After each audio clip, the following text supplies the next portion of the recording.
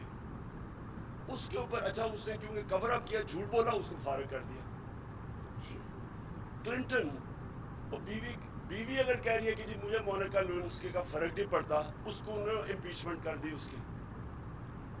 Richard Nixon وہ ایک سب کے فون ٹیپ ہے، میرے بھی آپ نے دیکھا ہوگا، میرا پرائم منسٹر کے بھی فون ٹیپ ہے. اس فون ٹیپنگ کے اوپر اس کو امپیچمنٹ کی، اسے ریزائن کیا.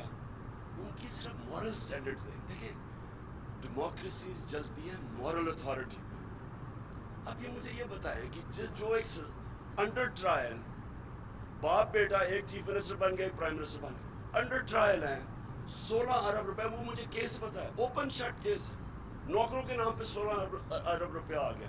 اس پہ کوئی اور ہوتا تو ابھی تک 1.5 سال جیل میں ہوتا. ان کو آپ ملک کا پرائم منسٹر بنا رہے ہیں اور چیف منسٹر، 60% کیبنٹ ضمانت میں. جب ایک ملک کی قیادت، اس کی جب موریلٹی، ان کی مورل سٹینڈرڈز ادھر پہنچ گئے کہ آپ نے ان لوگوں کو اوپر بٹھا دیا ہے، مجھے یہ بتائیں جیل میں لوگ کیا کر رہے ہیں پھر؟ اب کس منہ سے غریب لوگوں کو جیلوں میں ڈالا ہوا ہے؟ اوپر سے آ کے انہوں نے آتے ساتھ یہ NRO 2 لے لیا. دیکھیں یہ سیٹ اپ جتنی دیر چلے گا ملک کمزور ہوگا، ڈی سٹیبلائز ہوگا. اور اس وقت اکنامک جو سٹیبلٹی ہے وہ ڈپینڈ کرتی ہے پولیٹیکل سٹیبلٹی پہ. یہ سیٹ اپ کبھی چل ہی نہیں سکتا جن لوگوں کو انہوں نے اکٹھا کیا ہوا ہے. تقریریں سنیے اسمبلی میں ابھی بجٹ کے دوران، وہ جو ہمارے ساتھ تھے وہ جا کے کیا باتیں کر رہے تھے. اور وہ پنجاب کا سیٹ اپ کیا ہے؟